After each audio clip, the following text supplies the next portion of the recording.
Good morning વિદ્યાર્થી મિત્રો. ગુજરાતીમાં ધોરણ 12 માં આજે આપણે અભ્યાસ કરીશું ગદ્ય 10 જેનું નામ છે યુધિષ્ઠિર યુદ્ધ વિષાદ. વિષાદ એટલે દુઃખ.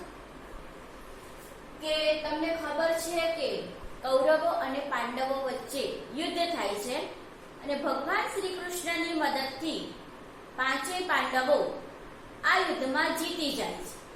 પરંતુ યુદ્ધ જીત્યા પછી અને કૌરવોની ઉત્તર ક્રિયા પૂર્ણ કર્યા પછી યુધિષ્ઠિર ખૂબ જ દુઃખ અનુભવે છે. દુઃખમાં અને વ્યથામાં સરી પડે છે. તો તેની વાત અહીં આપણા આ ગદ્યમાં કરવામાં આવી છે. આપણા પાઠનું જે શીર્ષક છે તે જ છે યુધિષ્ઠિર યુદ્ધ વિષાદ. યુદ્ધ પૂરું થયા પછી યુધિષ્ઠિર જે વિષાદ કે દુઃખ અનુભવે છે તેની વાત અહીં કરી છે.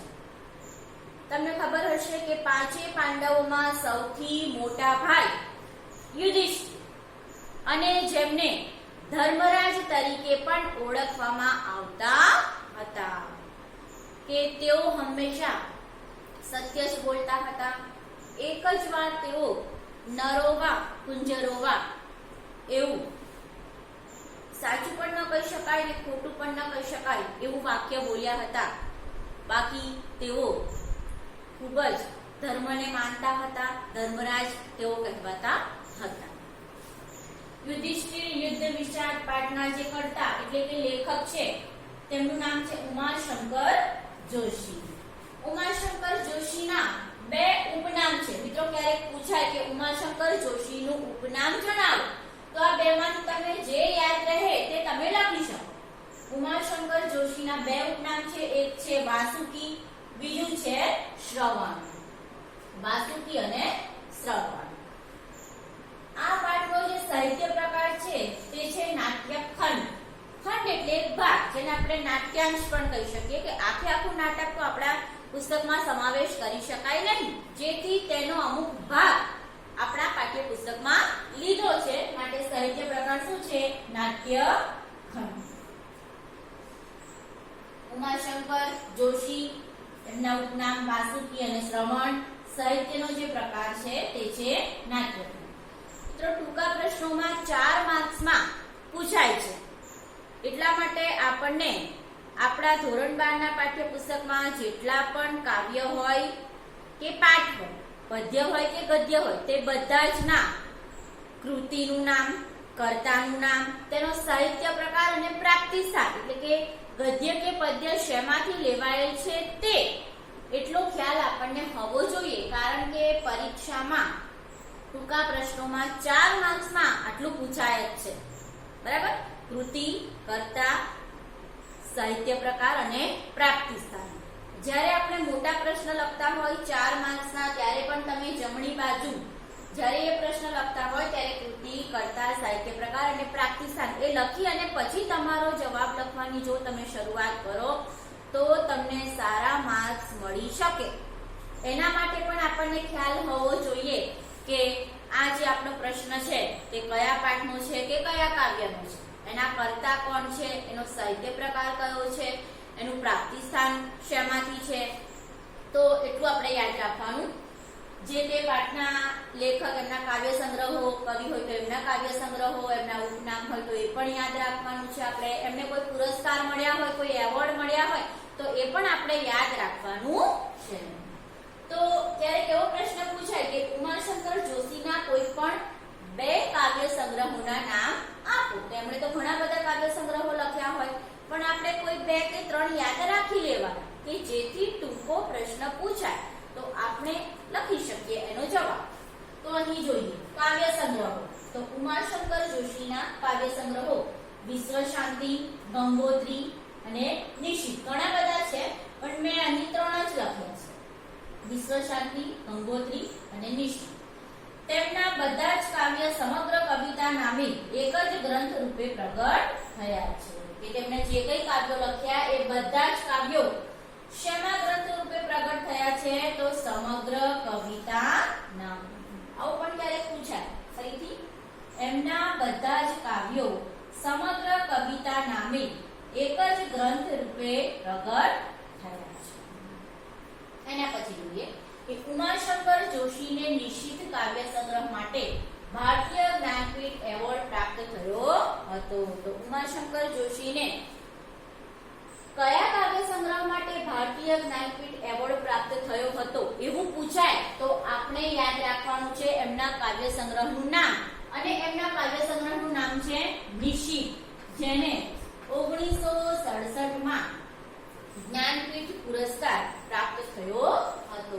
આપણે આ પુસ્તકનું નામ યાદ રાખવાનું છે. ક્યારેક પ્રશ્ન ફેરવીને પૂછે કે ઉમાશંકર જોશીને નિશિત કાવ્ય સંગ્રહ માટે કયો એવોર્ડ પ્રાપ્ત થયો હતો, તો આ યાદ રાખવાનું, ભારતીય જ્ઞાનપીઠ એવોર્ડ. બરાબર, બે રીતે યાદ રાખવાનું, એમનો કાવ્ય સંગ્રહ તો નિશિત અને કયો એવોર્ડ મળ્યો તો ભારતીય જ્ઞાનપીઠ એવોર્ડ અથવા તો પુરસ્કાર. એના પછી તેઓ એટલે કે ઉમાશંકર જોશી ગુજરાત યુનિવર્સિટી અને વિશ્વ ભારતી જેવી સંસ્થામાં કુલપતિ પદે રહ્યા હતા. કે આપણને જે કઈ ગદ્ય હોય પદ્ય હોય એના કવિ પરિચય લેખક પરિચય ખાસ વાંચવો, એમાંથી જ ટૂંકા પ્રશ્નો પૂછાતા હોય છે. એટલે માત્ર ગાઈડમાંથી પ્રશ્નો વાંચી લેવા તો એનાથી સારા માર્ક્સ લાવી શકાતા નથી. એના માટે પાઠ્યપુસ્તકનો અભ્યાસ કરવો પડે. ફરીથી યુધિષ્ઠિર યુદ્ધ વિષાદ, એના લેખક ઉમાશંકર જોશી, લેખકના બે ઉપનામ છે વાસુકી અને શ્રવણ, સાહિત્ય પ્રકાર છે નાટ્યખંડ. ના કોઈ પણ બે કાવ્ય સંગ્રહો યાદ રાખવાના હોય તો મેં 3 લખ્યા છે, વિશ્વ શાંતિ, ગંગોત્રી અને નિશિત. એમના બધા જ કાવ્યો સમગ્ર કવિતા નામે એક જ ગ્રંથ રૂપે પ્રગટ થયા છે.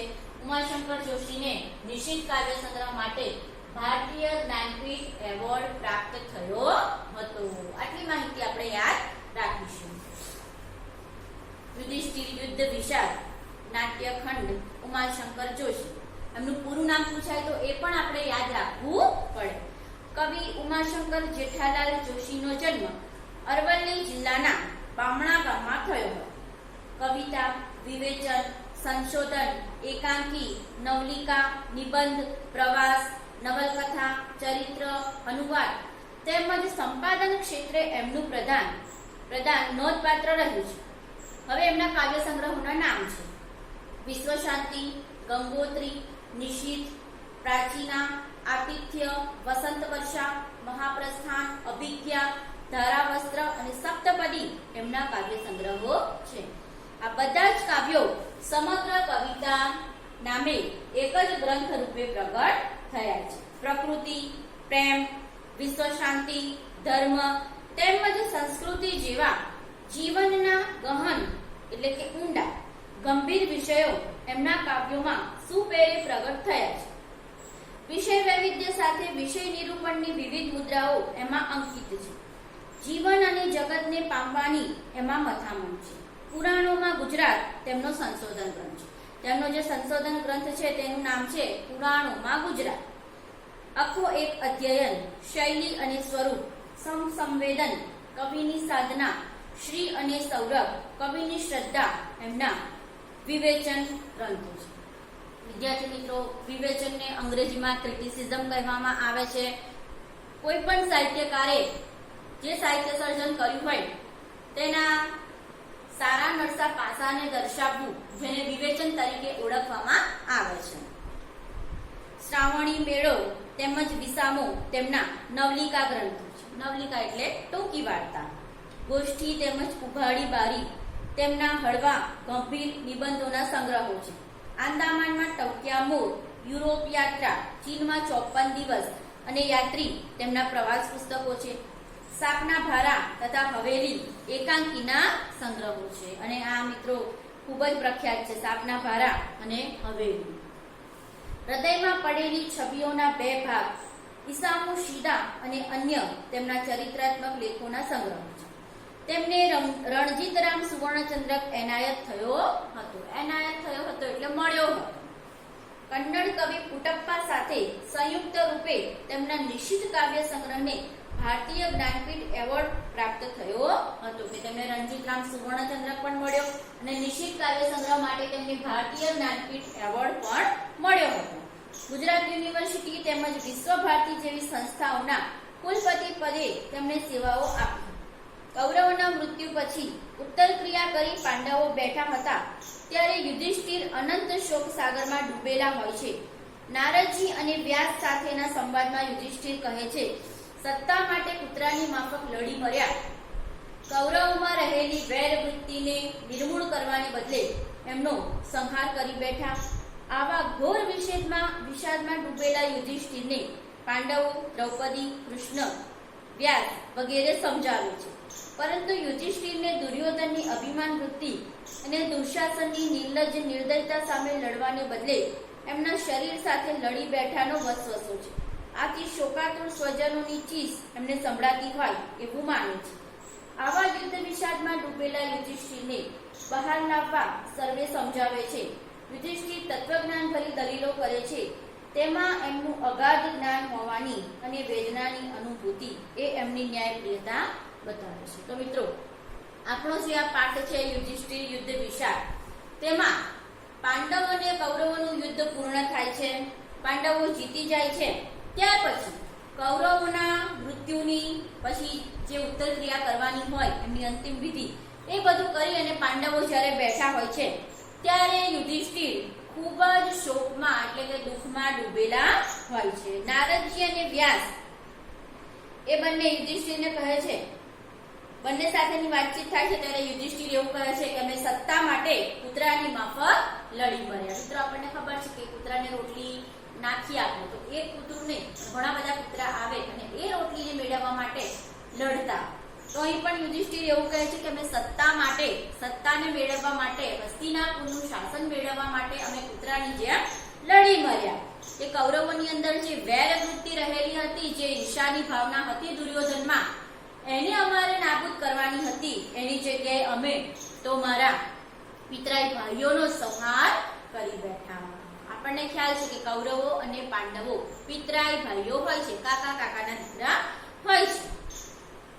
તો યુધિષ્ઠિરને પાંડવો, દ્રૌપદી, કૃષ્ણ, વ્યાસ વગેરે ઘણું બધું સમજાવવાનો પ્રયત્ન કરે છે, પરંતુ યુધિષ્ઠિર સમજતા નથી. એ તો એવું કહે છે કે મારે આ શાસન જોઈતું નથી, આ લોહી નીકળતો મુગટ મારે પહેરવો નથી, કે હું તો વનમાં જઈશ, ભિક્ષુ થઈને રખડીશ. એવું કહે છે કે તમે તમારે આ રાજ ભોગવવું હોય તો ભલે પ્રેમથી ભોગવો, પણ મારે અહીં રહેવું નથી. તે વનમાં જવાની વાત કરે છે, સંન્યાસ લઈ લેવાની પણ વાત કરે છે. તો યુધિષ્ઠિરને ખૂબ જ સમજાવવાનો પ્રયત્ન કરવામાં આવે છે, પણ યુધિષ્ઠિર સમજતા નથી અને આખરે તેઓ બેભાન થઈને ઢળી પડે છે.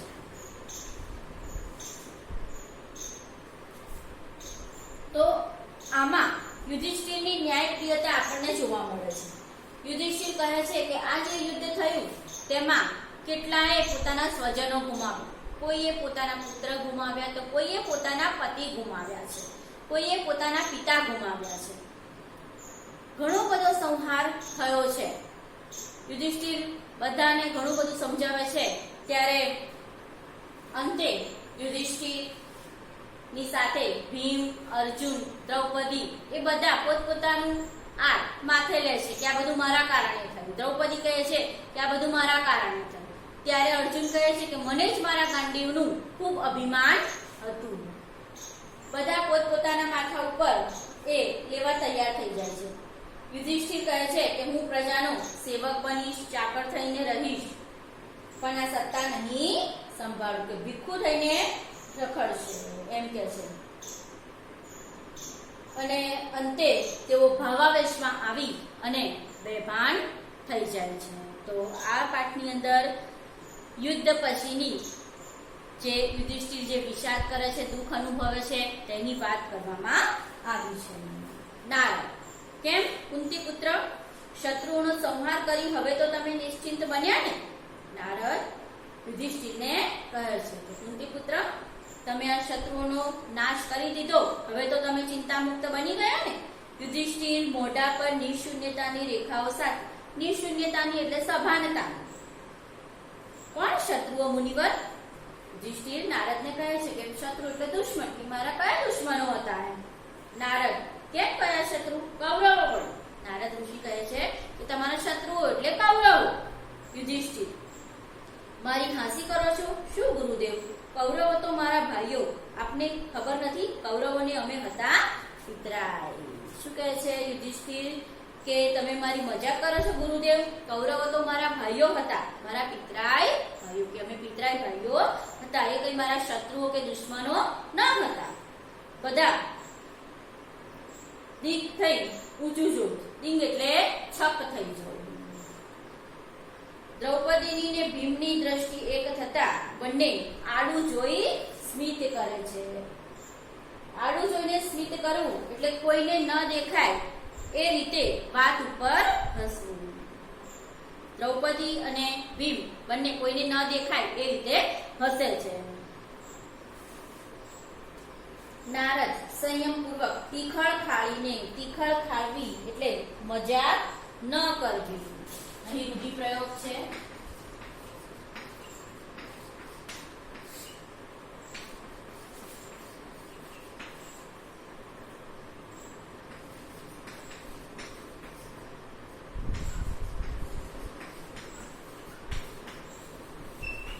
તીખળ ખાવી, મજાક ન કરવી. તીખળનો અર્થ થાય છે મજાક. હા એટલું ન જાણું. નારદ શું કહે છે કે હા મને ખબર છે, હું એટલું ના જાણું. વ્યાસ લપેટી લેવા. લપેટી લેવા એટલે સંડોવવા. ક્રિયા કરતી વખતે ભાઈ ખરા, પણ સમ્રાંગણમાં તો શત્રુ હતા ને.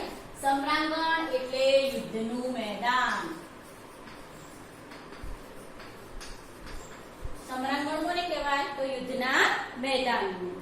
વ્યાસ કહે છે કે યુદ્ધનું મેદાન હતું, તો યુદ્ધના મેદાનમાં તો તમે શત્રુ હતા ને, એકબીજાના દુશ્મન હતા ને. યુધિષ્ઠિર શૂન્યતામાંથી ઝબકી ઉઠે છે.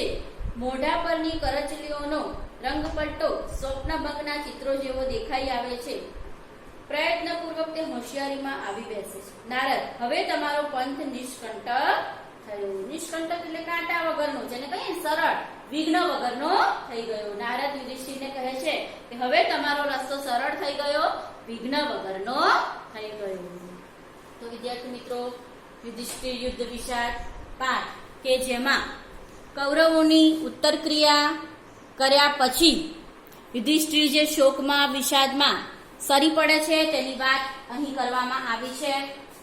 નારદ, વ્યાસ વગેરે કૌરવોને યુધિષ્ઠિરના શત્રુઓ ગણાવે છે, ત્યારે યુધિષ્ઠિર ના કહે છે કે અમે તો પિતરાય ભાઈઓ હતા, એ કઈ અમારા શત્રુઓ હતા નહીં. યુધિષ્ઠિર ખૂબ જ પોતાના પિતરાય ભાઈઓ માટે દુઃખ અનુભવે છે અને એ વાત અહીં રજૂ કરી છે.